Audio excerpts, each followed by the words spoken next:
जय गुरु, जय माँ, जय तारा, जय तारा, जय तारा। आप सबको माँ की कृपा प्राप्त हो। इसी भावना के साथ आज एक तत्व के विषय में आपके साथ आलोचना करना चाहता हूँ। एक बंधु ने मुझे कमेंट्स किए थे यूट्यूब में मेरे कि आप माँ काली की चालीसा के ऊपर वीडियो बनाइए। तो जैसे कि मैंने अपनी पिछले वीडियो में कहा था कि अगर आपका कोई व्यक्तिगत जिज्ञासा होता है कोई विषय को लेकर, आप मुझे प्रश्न कीजिए, जिज्ञासा कीजिए और मैं उसका हर संभव प्रयास करूंगा आपको यथार्थ उत्तर रखने का। तो उस बंधु की भावनाओं को सम्मान करते हुए मैं आज माँ काली की चालीसा के ऊपर वीडियो बना रहा हूँ और आशा करता हूँ जितने भी भक्तजन या साधक इसको सुनेंगे उनको बिल्कुल कुछ ना कुछ फ़ायदा बिल्कुल होगा। सबसे पहले हमको ये पता होना चाहिए कि चालीसा होता क्या है। हर एक देवताओं का या देवियों का चालीसा होता है। चालीसा शब्द 40 से आया हुआ है। आप हनुमान चालीसा देख लीजिए, शनि भगवान का चालीसा देख लीजिए, दुर्गा देवी का चालीसा देख लीजिए, माँ काली की चालीसा देख लीजिए।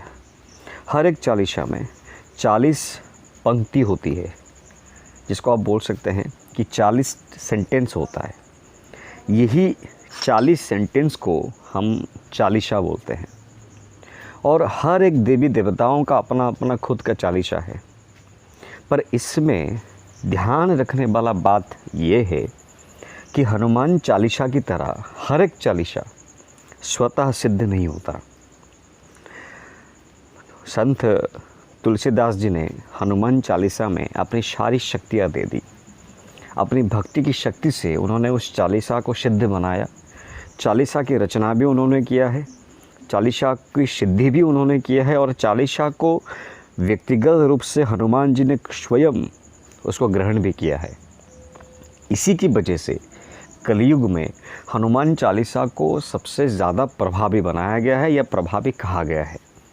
कोई भी संकट होता है, कोई भी मारक तारक ग्रहों की दशा अंतर्दशा चल रही होती है, तो कोई भी ज्योतिष के पास आप जाइए, एक कॉमन मेडिसिन की तरह वो आपको हमेशा प्रिस्क्राइब करते हैं कि आप हनुमान चालीसा की पाठ कीजिए, हनुमान जी का पूजन कीजिए। हनुमान जी का पूजन का मतलब होता है चालीसा का पाठ। ये स्वतः सिद्ध है। इसीलिए जब आप इसको एक बार तन मन से आप इसको ध्यान करते हैं, स्तुति करते हैं, तो ये फल देने लगता है।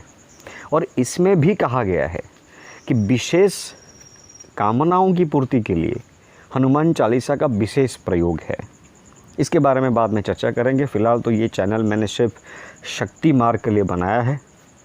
हनुमान जी तो शक्ति मार्ग से आते नहीं हैं, तो इसके बारे में आलोचना हम नहीं करेंगे अभी। मैं आपको बस इतना बताना चाहता हूँ कि चालीसा जो होता है ये 40 पंक्तियों का होता है। उसी तरह माँ काली का भी 40 पंक्तियों वाला चालीसा विद्यमान है। अभी आप बाज़ार में जाइए, बहुत सारा माँ की चालीसा आपको मिलेगा। बहुत सारे भक्त हैं जो स्वतः चालीसा लिख लेते हैं और वैसे तो ये कोई पुराण से आया नहीं है, तो इसका जो होता है ना प्रॉपर ऑथराइजेशन, इसको कहीं से भी मिला हो, ये ज्ञान हमको नहीं होता कि किस चालीसा की पाठ किया जाए। तो माँ कालिका का जो चालीसा है, जो विख्यात रूप से उसका प्रयोग भी होता है, उसका पाठ भी होता है और उसका सिद्धि भी किया जाता है, वही चालीसा के बारे में मैं आज आपके साथ आलोचना करूँगा। और वो चालीसा भी मैंने अपने डिस्क्रिप्शन में, इस वीडियो के डिस्क्रिप्शन में दे रखा है। आप उसको वहाँ से नोट्स करके अपनी निजी ज़िंदगी में उसको उतार सकते हैं। तो सबसे पहली बात यह है, जैसे कि मैंने बताया आपको कि हनुमान चालीसा स्वतः सिद्ध है, इसीलिए इसका एक बार भी पाठ आपको लाभ देता है। पर माँ काली की चालीसा ये स्वतः सिद्ध नहीं है, क्योंकि माँ काली की कोई भी रूप में उनकी चालीसा को स्वीकृति प्राप्त नहीं है। तो फिर इसका प्रयोग प्रभावी कैसे होगा? इसको प्रभावी बनाया जाएगा। चालीसा है क्या? चालीसा अपनी बोलचाल भाषा में माँ की स्तुति है। जो शुद्धिजन संस्कृत का पाठ नहीं कर सकते, दीक्षित नहीं है, मैंने हर बार बताया है आपको कि 10 महाविद्याओं में जो सबसे बड़ा रुकावट है उनके तक पहुंचने का, वो ये है कि दीक्षा। बिना दीक्षा से अगर आप 10 महाविद्याओं में से किसी भी विद्या का प्रयोग करते हैं, उसको अभ्यास करते हैं, उसकी साधना करने की कोशिश करते हैं, ये लाभ की जगह हानि ही देगा। तो कलयुग में अल्प आयु और अल्प स्मृति वाले इंसान हैं हम लोग। तो हमारे अंदर उतनी क्षमता है ही नहीं कि हम अपनी पूरी ज़िंदगी महाविद्याओं की साधना में लगाएं और उनसे उपकार या शक्तियों को प्राप्त कर सके। इसकी संभावना बहुत कम होती है। तो फिर एक आम इंसान जो माँ में अपार भक्ति रखता हो, अनंत भक्ति रखता हो, उसमें उसको माँ की कृपा की प्राप्ति कैसे होगी? ये सबसे बड़ी चुनौती हो गई कलयुग में।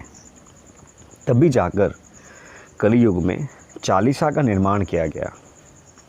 अभी इसमें अगर आप केवल माँ काली की चालीसा के ऊपर बात करें तो इसको सिद्ध करना बहुत ही आसान है।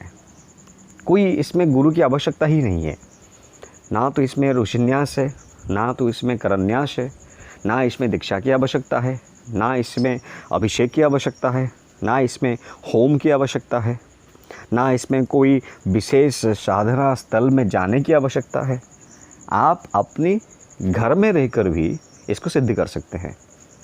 तो जो प्रक्रिया से तो ये चालीसा को सिद्ध करने का बहुत सारा परंपरागत प्रक्रिया है, पर मैं आपको कुछ खास विधान बताऊंगा जो आप अपने घर में रहकर कर सकते हैं। इसके लिए कोई जगह पर जाने की आवश्यकता है ही नहीं। अगर आप जाना चाहते हैं तो जा सकते हैं। अगर आपके घर के पास कोई शक्ति पीठ है, शक्ति का कोई मतलब देवी मंदिर है, माँ काली का मंदिर है, दुर्गा का मंदिर है, विशेष रूप से अगर माँ काली का मंदिर है तो वहाँ आप जाकर इसकी पाठ कर सकते हैं। फ़िलहाल मैं अभी जो प्रक्रिया आपको बताऊंगा वो आप अपने घर में रहकर भी इसका सिद्धि कर सकते हैं। आपको करना क्या पड़ेगा? सबसे पहले आपको कृष्ण पक्ष की प्रथम शनिवार को ये सारा इंतज़ाम आपको करना है। क्या क्या करना होगा?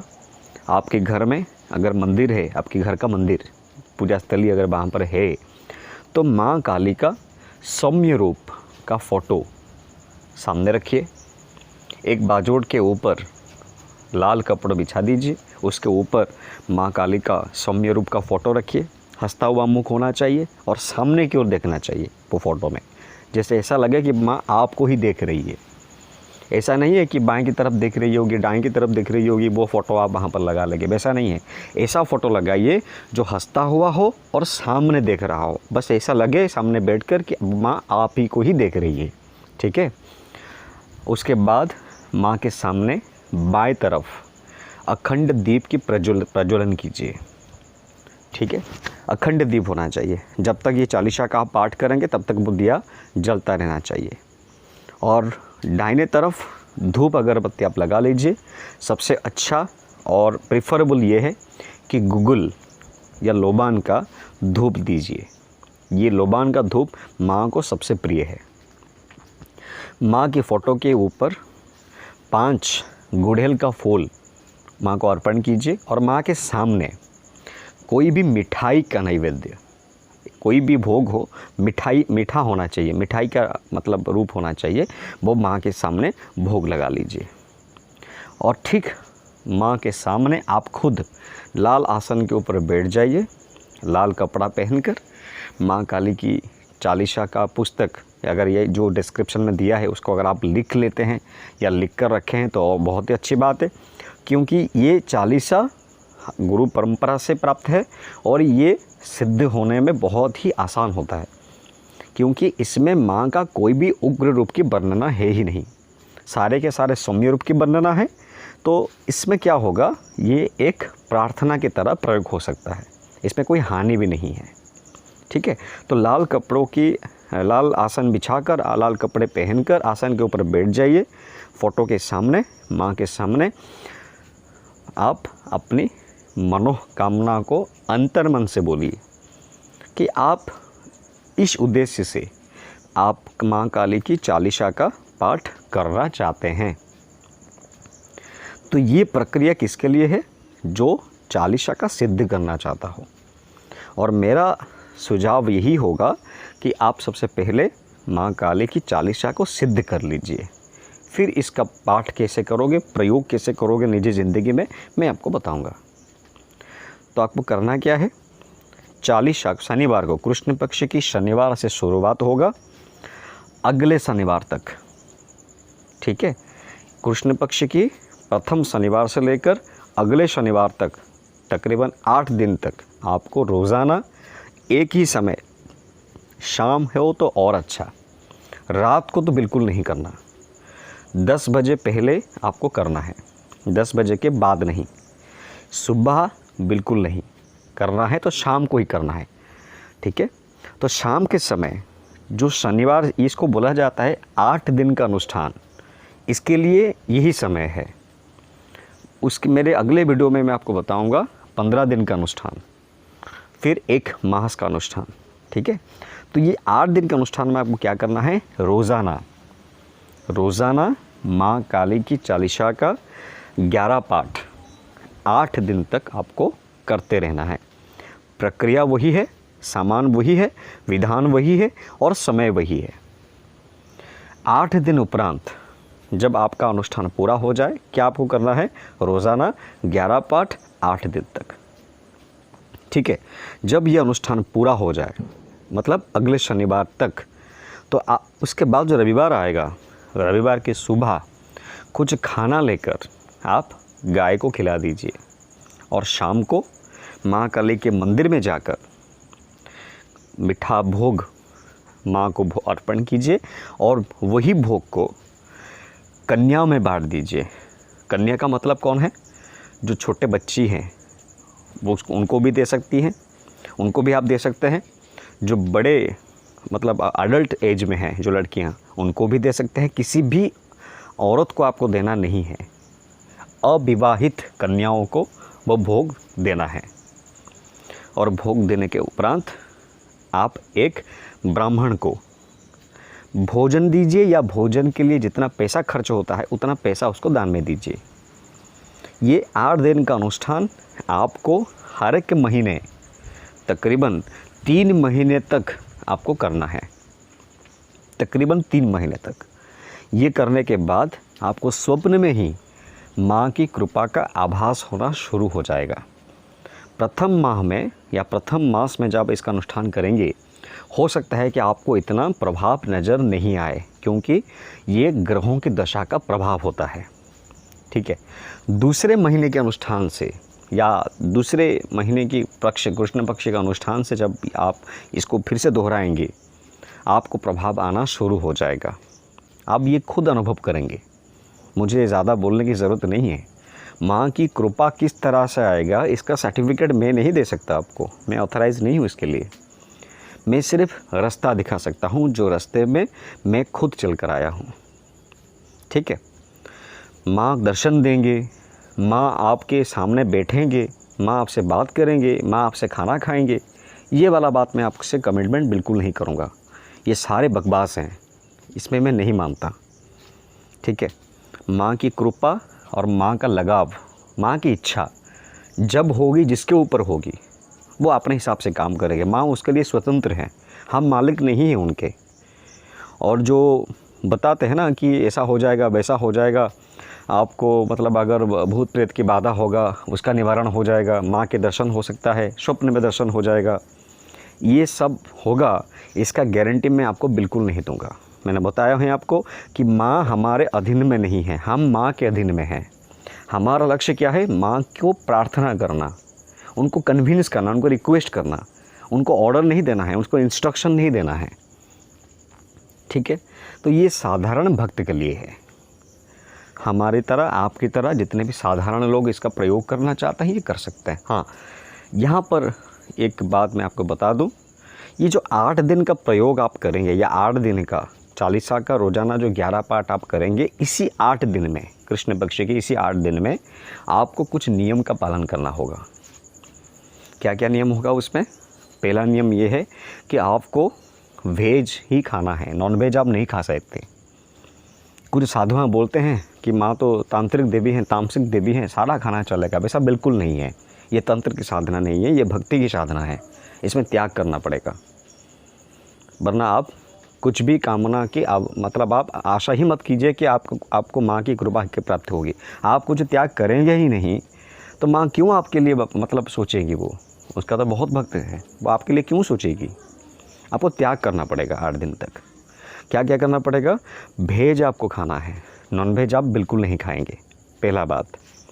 दूसरी बात, जिस समय आपने पाठ शुरू किया मतलब प्रथम शनिवार को, उसी समय मतलब हर एक दिन उसी समय, उसी वक्त और उसी समय और उसी स्थान पर ही आपको पाठ करना है। चाहे कुछ भी मतलब बाहर दुनिया इधर से उधर हो जाए, पर आपका वो समय परिवर्तन नहीं होना चाहिए। ये सबसे बड़ा साधना होता है, ये तंत्र में भी है और साधारण रूप में भी है। ठीक है। तीसरा नियम, अगर आप वैवाहिक हैं तो ये तो जाहिर सी बात है कि आपको ब्रह्मचर्य का कठोर पालन करना पड़ेगा। 8 दिन की तो बात है। ठीक है। चौथा नियम, इसी 8 दिन के दौरान ना तो आप किसी नारी को गाली गुलज करेंगे, उनके ऊपर गुस्सा होंगे, उनको कुछ अभद्र व्यवहार करेंगे, ना तो उनको आप मतलब किसी भी तरीके से कोई भी नारी को आप कष्ट नहीं देंगे। नारी का मतलब ये नहीं है कि जो विवाहित हैं, नारी का मतलब ये है कि वो सारे मतलब फीमेल कैटेगरी, छोटी बच्ची हो, बूढ़ी हो, कोई भी हो, नारी का कोई भी स्वरूप, कोई भी एज में वो हो, आप उसको कोई भी रूप से ताड़न नहीं दे सकते। अगर देते हैं तो ये व्रत खंडित हो जाता है। ठीक है। उसके बाद 8 दिन समाप्त होने पर गाय को खाना अवश्य ही देना है, ये नियम है इसका। आप इसको ऑप्शनल मत समझिए, ये कंपलसरी है। ठीक है। और आखिरी दिन में, जैसा कि मैंने बताया कि गाय को खाने के देने के बाद शनिवार को, अगले दिन रविवार को आपको काली के मंदिर में जाकर उनको मीठा भोग देना है और उसी भोग को कन्याओं में, नारियों में उसको बांट देना है और उसको एक ब्राह्मण भोजन करना है, या ब्राह्मण को भोजन का जितना पैसा हो उसे उसको दान में देना है। ठीक है। ऐसा करने के बाद आपका संकल्प समाप्त होता है और यही प्रक्रिया को आप तकरीबन 3 महीने तक इसको कंटिन्यू करना है। ये सबसे आसान है। ठीक है। इससे क्या होगा ना, प्रथम लाभ आपका ये है कि ये 40 सिद्ध हो जाएगी और सिद्ध होने के बाद इसका आपको नियमित रूप से पाठ करना है। एक ही बारी सही, पर पाठ करते रहना है। फिर अब देखिए, बहुत ही आसान तरीक़ों से आपकी ज़िंदगी में आने वाले हर एक समस्याओं का समाधान स्वतः ही होने लगेगा। ये माँ की कृपा अवश्य है। देखिए, हर एक कर्म का अपना एक फल होता है। 8 दिन ही सही, कलयुग में 8 दिन कोई भी साधना करना आसान बात नहीं है। इसीलिए तो कलयुग में आसान रूप कहा गया है कि नाम जपो, क्योंकि भगवान को पता है कि कलयुग के मनुष्य से बड़ी साधना होगा ही नहीं, क्योंकि हमारे अंदर धैर्य की कमी है, समय की कमी है। हम इतना पेशेंस के साथ बड़ी बड़ी साधना नहीं कर पाएंगे। तो ये लगता तो छोटा सा साधना है, पर इसका प्रभाव जो होता है ना, बहुत लंबे समय तक इसका प्रभाव रहेगा। अगर आप ज़्यादा शुद्ध मन से, शुद्ध रूप से इसमें लगाव लगाकर इसको अपने नित्य अनुष्ठान में अगर शामिल करते हैं, मतलब आप हर एक महीने इसका अगर अनुष्ठान करेंगे, बस 8 दिन की बात है, तो मतलब और क्या कहना, ये तो अपने आप में ही एक प्रयोग हो जाएगा। अभी मैं अपनी अगले वीडियो में इसका विशेष प्रयोग बताऊंगा। मतलब ये था आपका 8 दिन का साधना। इसको बोला जाता है लघु अनुष्ठान माँ काली की चालीसा का। इसके बाद मैं आपको बताऊंगा मध्य अनुष्ठान और उसके बाद उच्च अनुष्ठान।